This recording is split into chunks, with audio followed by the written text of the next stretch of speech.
तीजे के व्रत बड़ा पावना बहुतै माना भावना बहुतै माना भावना हो।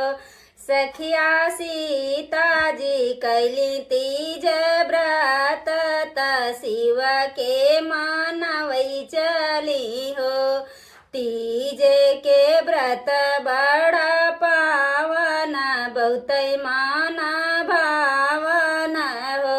सखिया सीता जी कैली तीज व्रत त शिव के मानवै चली शिव जी के पूजै चली हो। लाइली हाथ के डेलरिया तयर बेला पतिया तयर बेला पतियाई आला की चुनरियाई हो। सीता लोढ़ली भगिया धातुरवता शिव के पूजना बैठी शिव के पूजना बैठी हो।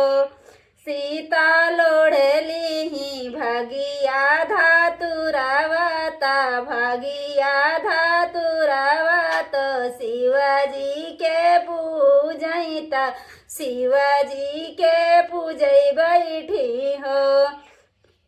चुनी चुनी फूलावा सजा मैता फूलावा चढ़ा मैता शिव के माना मैता शिव के मानावाई हो।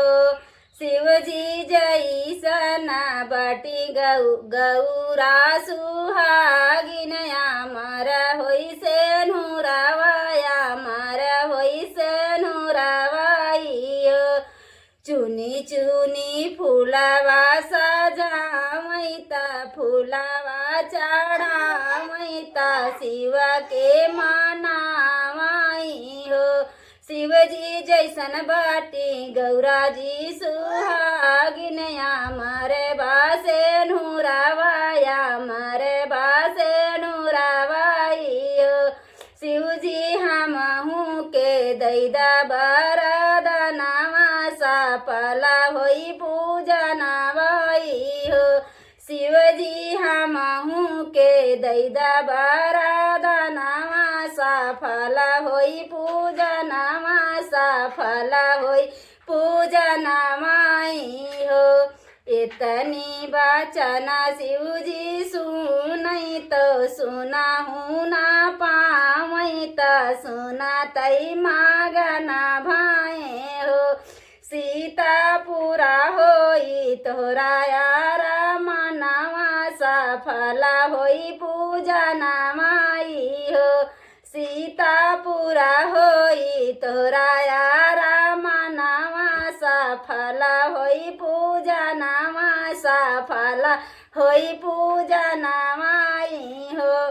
पहिला मागना सीता मागई त शिव जी से आरज करई शिव जी से आरज करई हो। सीता मागई अयोध्या ससुराल जनक पूरा नैहर हो। पहिला मागना सीता मांगई त शिव से आरज करई शिव जी से आरज करई हो। सीता मांगई अयोध्या ससुराल जनक पूरा नैहर हो। दूसरा मागना सीता मांगई त शिव से आरज करई गौरा से आरज करई हो। सीता मांगई कौशल्या रानी सास ससुर राजा दशरथ ससुर राजा दशरथ हो। दूसरा मागना सीता मांगई तो शिव जी से आरज करई गौरा जी से आरज करई हो। सीता मांगई कौशल्या रानी सास ससुर राजा दशरथ ससुर राजा तीसरा मगन सीता माँ गई तो शिव से अरज करई गौरा से अरज करई हो सीता माँ गई संता जैसे ननदी ननदोया री से श्रृंगी ननदोया ऋषि श्रृंगिनी हो तीसरा मगन सीता माँ गई तो शिव से अरज करई गौरा से अरज करई हो सीता माँ गई संता जैसे ननदी ननदोया ऋषि श्रृंगी जी ननदोया ऋषि श्रृंगी जी हो चौथा मगन सीता माँ गई तो शिव जी से अरज करई गौरा जी से अरज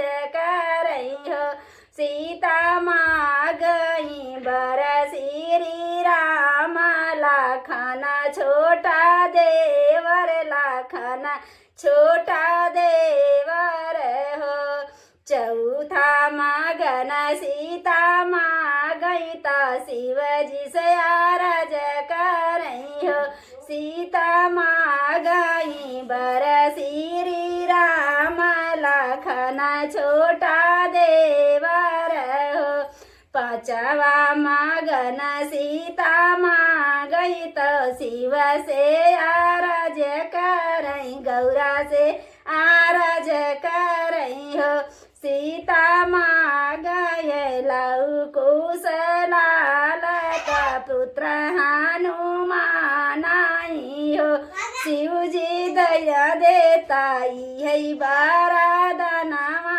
सफल होई पूजनमा सफल होई पूजनमाई हो सीता माँ गए लऊ कुशलाल पुत्र हनुमान जी हो शिव जी दैना देता है वरदानमा सफल होई पूजनमा सफल होई पूजनमाई हो।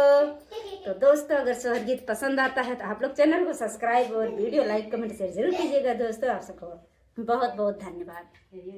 बनाए रखे ना हो बनाए रखे ना मैया हमको सुहागन बनाए रखे ना मेरे पिया की उमरिया बढ़ाए रखे ना मेरे पिया की उमरिया बढ़ाए रखे ना बनाए रखे ना हो बनाए रखे ना मैया हमको सुहागन बनाए रखे ना मैया हमको सुहागन बनाए रखे ना ना चाहिए मैया माथे का टिकवा ना चाहिए मैया माथे का टिकवा मागी का सिंदूरा सजाए रखना मैया हमको सुहागन बनाए रखना मैया हमको सुहागन बनाए रखना मेरे पिया की उमरिया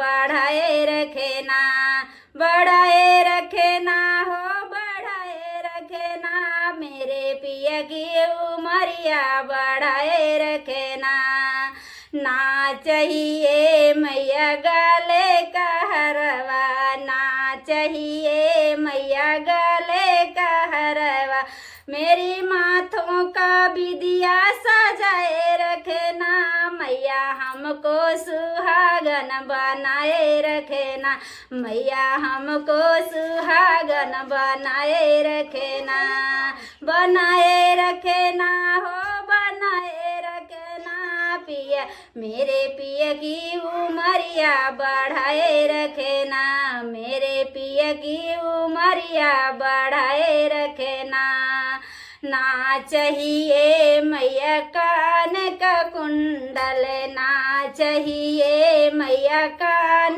का कुंडल मेरे आँखी का काजल सजाए रखना मैया हमको सुहागन बनाए रखना मैया हमको सुहागन बनाए रखना ना चाहिए मैया हाथों का कंगन ना चाहिए मैया हाथों का कंगन, मेरे पैर का महावर बनाए रखना मैया हमको सुहागन बनाए रखना, मैया हमको सुहागन बनाए रखना, बढ़ाए रखना हो बढ़ाए रखना, मेरे पिया की उमरिया बढ़ाए रखना, मेरे पिया की उमरिया बढ़ाए रखना, ना चाहिए मैया कमर कर